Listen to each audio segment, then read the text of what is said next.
गली गली जाकर अंगूठी और नग बेचने वाला कैसे बन गया करोड़ों के साम्राज्य का मालिक। सरपंची का चुनाव लड़ने वाला आखिर कैसे बना धर्मांतरण का सबसे बड़ा मास्टरमाइंड छांगुर बाबा। नमस्कार, मेरा नाम है शिवम और आप देख रहे हैं खबर बेबाक। यूपी एटीएस ने बीते दिनों उत्तर प्रदेश के बलरामपुर से 50,000 रुपए के इनामी छांगुर बाबा उर्फ जमालुद्दीन को गिरफ्तार किया। उसकी गिरफ्तारी के बाद जो खुलासे हुए उसे सुनकर देश भर में लोगों के होश उड़ गए। छांगुर बाबा अवैध धर्मांतरण की जड़ें भारत में गहरी कर रहा था।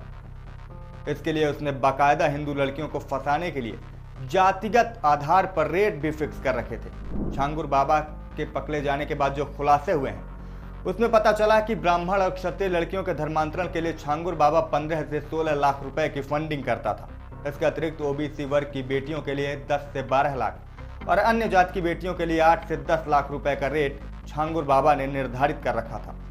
इसके साथ ही यूपी एटीएस को उसके खातों में तकरीबन 100 करोड़ रुपए की फंडिंग का भी पता चला है, जिसका इस्तेमाल लव जिहाद और आसपास के इलाकों में प्रॉपर्टी खरीदने के लिए किया जाता था। अब आपको बताते हैं कि आखिर जमालुद्दीन छांगुर बाबा कैसे बन गया, कैसे उसने इस देश में धर्मांतरण की जड़ें इतनी गहरी कर दी, कैसे 40 देशों में उसकी पैठ बन गई। ये सब जानने के लिए आपको रहरा माफी गांव चलना पड़ेगा, जो कि बलरामपुर जिला मुख्यालय से लगभग 30 किलोमीटर दूर है। यह वही गांव है जहां पर छांगुर बाबा का प्रारंभिक जीवन बीता। उसके ममेरे भाई फारूक ने बताया कि छांगुर बाबा 4 भाई थे और उसके पिता का नाम करीमुल्ला था। उसके पिता गांव-गांव जाकर फेरी लगाते थे। छांगुर बाबा के पिता करीमुल्ला गरीबपुरा गांव में रहते थे, लेकिन उनकी मौत के बाद ये पूरा परिवार, छांगुर बाबा जो 4 भाई थे, ये पूरा परिवार आके रहरा माफी गांव में बस गया।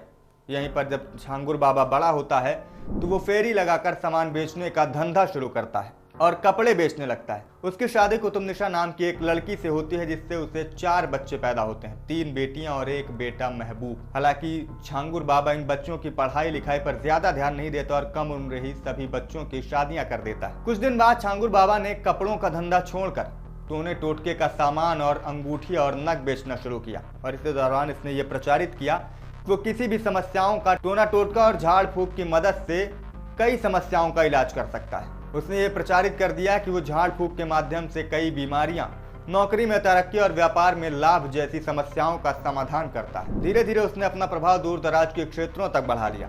इसके बाद साल 2011 आता है। तब छांगुर बाबा का रुझान होता है राजनीति की ओर और छांगुर बाबा 2011 के पंचायत चुनाव में अपनी पत्नी कुतुबनिशा को प्रधानी के चुनाव में मैदान पर उतार देता है।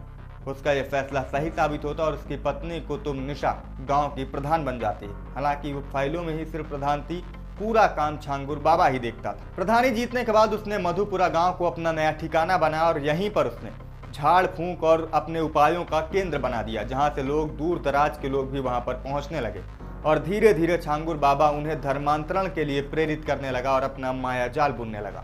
पत्नी के प्रधानी जीतने के बाद उसने अपना फेरी वाला काम भी बंद कर दिया था और अब वो गांव के लोगों के बीच अपनी रॉबिन हुड वाली छवि बनाना शुरू कर देता है। गरीब लोगों का इलाज करवाना हो या किसी गरीब बेटी की शादी में पैसे देना हो, गरीब तबके के लोगों के प्रति उसका रुझान जो था, उसका जो रवैया था, वो काफी संवेदनशील था और यही वजह थी कि धीरे धीरे लोगों के बीच में उसकी अच्छी छवि बन गई। इसके बाद साल आता है 2016, दोबारा पंचायत चुनाव आते हैं और इस बार फिर उसकी पत्नी कुतुबनिशा को वो चुनावी मैदान में उतारता है। क्योंकि उसने बीते 5 सालों में अपनी छवि अच्छी बना ली थी, उसका नतीजा ये होता है कि उसकी पत्नी दोबारा चुनाव जीत जाती है और फिर प्रधान बन जाती है। अब छांगुर बाबा ने दोबारा प्रधानी जीतने के बाद अपने धंधे में थोड़ा विस्तार किया और उसने मुंबई में एक कपड़ों की दुकान खोल दी और उस दुकान की वजह से उसका मुंबई आना जाना होने लगा। मुंबई में ही उसकी जान पहचान ईदुल इस्लाम नाम के एक व्यक्ति से हुई, जो नागपुर के मुंगेली का रहने वाला था और खुद को एक मुस्लिम संगठन का महासचिव बताता था। दावा किया जा रहा है कि ये संगठन दुनिया भर के 40 देशों में फैला है और ये इस संगठन से जुड़े लोग अवैध धर्मांतरण के काले खेल से जुड़े हुए हैं और इस संगठन को कई बड़े मुस्लिम धर्म गुरुओं का संरक्षण प्राप्त है। ईदुल इस्लाम ने ही छांगुर बाबा की मुलाकात नवीन रोहरा और नीतू रोहरा से करवाई थी। ये वही दोनों हैं जो नीतू अब नसरीन बन चुकी है और छांगुर बाबा के साथ ही लखनऊ के एक होटल से गिरफ्तार हुई है। इन दोनों की मुलाकात के बाद इन दोनों ने छांगुर बाबा के कहने पर इस्लाम धर्म अपना लिया। ये दोनों पहले से ही अरबों की संपत्ति के मालिक थे, लेकिन किसी बात को लेकर परेशान चल रहे थे। इसके बाद छांगुर बाबा ने परेशानी दूर करने के नाम पर इनका भी धर्म परिवर्तित करा दिया और फिर ये तिकड़ी जुट गई अवैध धर्मांतरण के खेल में।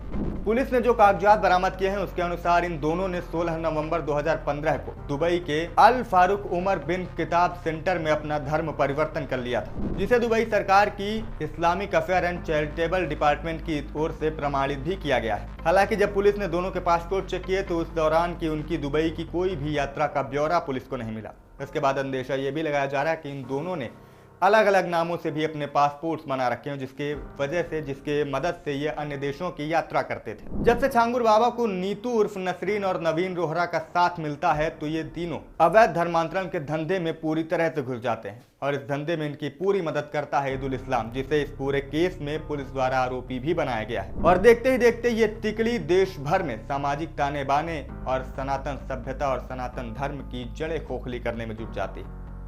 पता ये भी चला है कि छांगुर बाबा का असली मकसद कई जिलों में डेमोग्राफी चेंज करना था, यानी मुस्लिम आबादी को बढ़ावा देना था, और इसीलिए वो मास कन्वर्जन पर पूरी तरह से फोकस कर रहा था।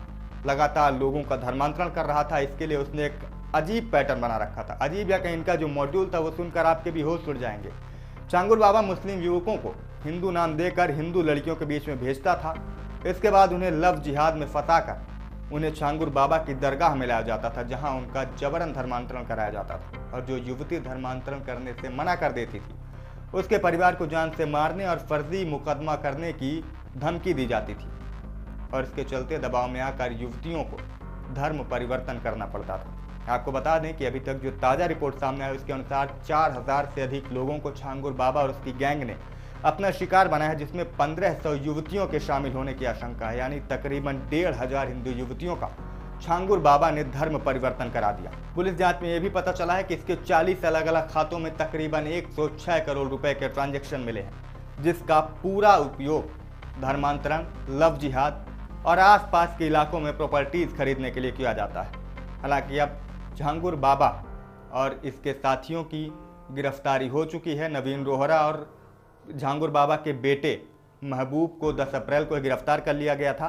गिरफ्तारी के भनक लगते ही छांगुर बाबा और नवीन की पत्नी, जो कथित तौर पर छांगुर बाबा की गर्लफ्रेंड भी है, नसरीन, ये दोनों फरार हो गए थे, जिन्हें लखनऊ के एक होटल से बीते दिनों यूपी एटीएस ने गिरफ्तार कर लिया है। इसके बाद अब न्यायालय ने इन्हें 7 दिन की पुलिस रिमांड पर भेज दिया है, जहां पुलिस अब इनसे पूछताछ करेगी और इसमें जो भी कड़ियां जुड़ रही हैं उन्हें पूरी तरह सुलझाने की कोशिश करेगी। फिलहाल अभी इस मामले में इतनी ही जानकारी सामने आई है। अगर ये वीडियो आपको पसंद आए तो इसे लाइक और शेयर ज़रूर करें। इस पूरे मसले को आप कैसे देखते हैं कमेंट करके हमें ज़रूर बताएं।